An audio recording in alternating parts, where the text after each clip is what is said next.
బెంగళూరులో shocking case వెలుగు చూసింది. పెళ్లై 2 ఏళ్లైన భార్య తనను ముట్టుకోనివ్వడం లేదని భర్త ఫిర్యాదు చేశారు. బెంగళూరుకు చెందిన శ్రీకాంత్ బిందుశ్రీతో 2 ఏళ్ల క్రితం పెళ్లైంది. హనీమూన్ కోసం దేశంలోని వివిధ ప్రాంతాలకు వెళ్లారు. కాశ్మీర్ కూడా వెళ్లారు. కానీ భార్య బిందుశ్రీ ఎక్కడ శ్రీకాంత్ను ముట్టుకోనివ్వలేదట. బలవంతంగా తాకితే చనిపోతానని డెత్ నోట్ రాసి మరీ బ్లాక్మెయిల్కు పాల్పడింది.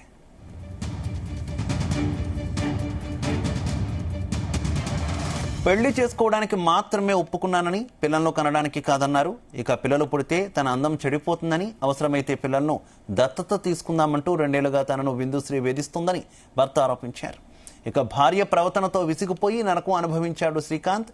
భార్య మారుతుందని ఆశపడ్డాడు. కానీ ఆమెలో ఎలాంటి మార్పు రాలేదు.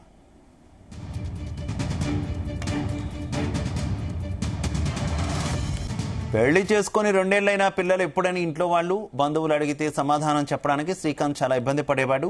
ఇక బిందుశ్రీని పెళ్లి చేసుకోవడానికి లక్షల రూపాయల ఖర్చు కూడా చేసుకున్నాడు శ్రీకాంత్. తనను ముట్టుకుంటే చనిపోతానని, మీకు అంతగా శృంగారం కావాలని అనిపిస్తే వెళ్ళి ఎవరితోనైనా పడుకోవచ్చు అంటూ తన భార్య చెబుతుందని శ్రీకాంత్ పాపోయాడు. భార్యపై చాలా విసిగిపోయిన శ్రీకాంత్ మల్లేశ్వరం సమీపంలోని వైలికావల్ పోలీస్ స్టేషన్లో ఫిర్యాదు చేశాడు.